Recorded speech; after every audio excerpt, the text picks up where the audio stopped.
Hello, I'm Langston, and I'm back on my channel, Military Election Forecasting. And today I'm going to be talking about the overestimation of Gavin Newsom. So, Gavin Newsom is someone who's been floated as a potential replacement for Joe Biden in 2024. He's seen as a mixture between Joe Biden and a more progressive wing of the Democratic Party, like Bernie Sanders and Alexandria Ocasio Cortez. So, amongst many Democrats, prominent Democrats, many people think that he's a better option than Joe Biden in 2024. And the math doesn't really back that up. I'm not going to sit up here and say Gavin Newsom is a horrible candidate or a weak candidate, but Gavin Newsom is not the strongest Democratic candidate as people make him out to be. And with how he's performed in the past, I wanted to kind of back that up with evidence to try to make a argument as to why he shouldn't be nominated. So if you look in 2022, Gavin Newsom only won California by less than 19 points, roughly an 18.4 point margin in the state. And that sounds like a pretty large margin. But in a state like California, that Joe Biden won by 29 points, and this was actually smaller than Hillary Clinton's margin in 2016. So we're talking about he did more than 10 points worse than Joe Biden in his state. And I do want to point out that California and New York both shifted dramatically to the right.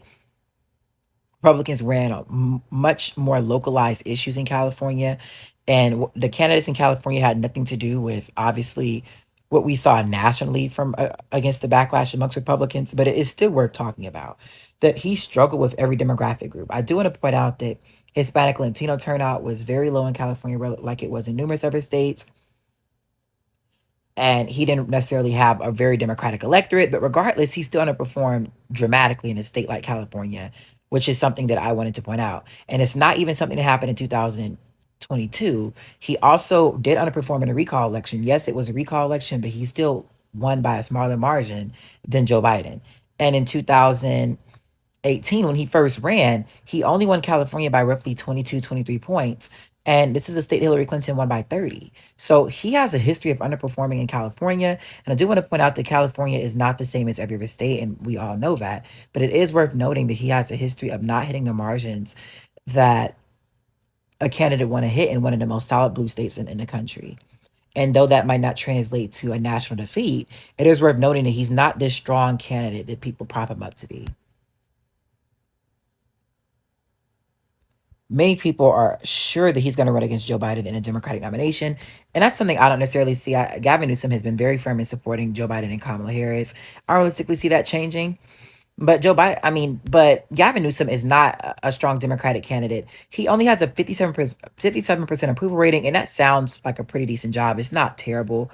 But when we're talking about a state that Joe Biden got 63% of the vote in. So he's less popular than the amount of vote that Joe Biden got. And most people are more popular than the share of vote they get in their state. So when you only have a 57% approval rating and a state as blue as California, that is something, that's not too positive. But I want to talk about how Gavin Newsom will perform in an actual election. Obviously, this is probably going to be in the future because we know Gavin Newsom, even if he was to run against Joe Biden, which is unlikely, he would have a very small chance of defeating Joe Biden in a Democratic primary. I could see that people are really angry with Joe Biden, but even people are really angry, I don't know if he'd be able to defeat Joe Biden in a Democratic primary. I wouldn't be shocked if he won a lot of states, though. So let's talk about if Gavin Newsom was the Democratic nominee, a hypothetical, how would he get to 270? So when looking at this, I want to point out that I don't think Gavin Newsom is the candidate to win Texas, obviously. Before I start even filling out Texas, all of these states are states that are pretty surely going to go in each party's favor. Some of these states are not safe. Obviously, Iowa, Ohio, Florida, Minnesota, New Hampshire, and Nebraska second district. But realistically, these states don't realistically have a chance of going to Democrats, Republicans. So I just categorize them as that. So in Texas, I don't think Gavin Newsom is a candidate to flip Texas. I think he'd do pretty well with young voters in Texas. He doesn't have a history of performing too strong for Hispanic Latino voters, but Texas is a state that's shifting left dramatically anyway. So I don't realistically don't think that Texas won't narrow regardless of the candidate. But Gavin Newsom is not the candidate to flip Texas, or even, in my opinion, comes really close as to flipping it. In Nevada and Arizona, I think that Gavin Newsom would be able to hold on in both of these states. I don't think Gavin Newsom is a strong candidate for Hispanic Latino voters, but I do think that he's a strong candidate for younger voters, in my opinion. And I think that he'd do really well with younger Hispanic voters in Las Vegas and Phoenix and etc. I don't think that he's too strong for the suburbs, but I don't think that he is as weak of a candidate as Katie Hobbs or Steve Sisolak.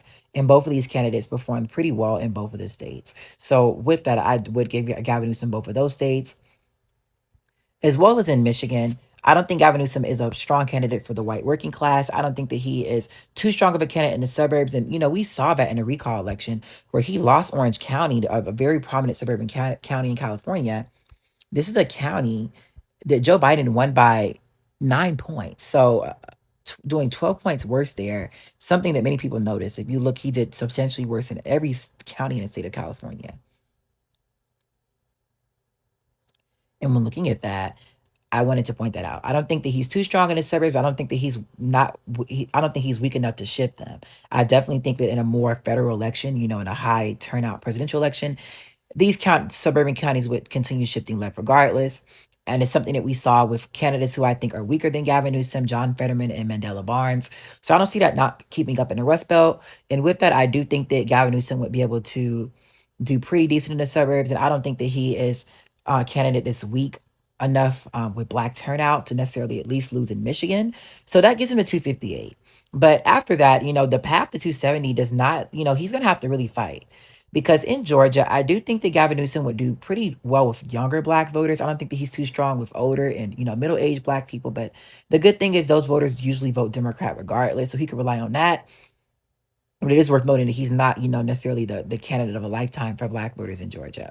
And if you're not doing well in Georgia, that means you're not going to win North Carolina either, because Georgia's a little bit more Democratic than North Carolina. And in Pennsylvania and Wisconsin, I could see Gavin Newsom, winning both of these states. I think that Gavin Newsom is, like I said, I think the servers will continue turning left regardless of the candidate. And I think he's a pretty decent candidate for, at least younger black voters in Philadelphia, et cetera, and Milwaukee as well. But he's not strong for the working class parts of these states. I think that he comes off as pretty elitist. And with that, it's clear that he's not a better option for Democrats than Joe Biden. And I just wanted to talk about that because I think that Gavin Newsom is someone that's pretty overrated by a lot of people on left wing spaces.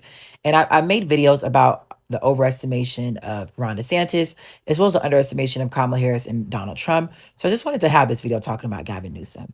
So please subscribe, like, and comment down below. And thank you guys so much for tuning to my channel. Make sure to have a nice day, you guys. Goodbye.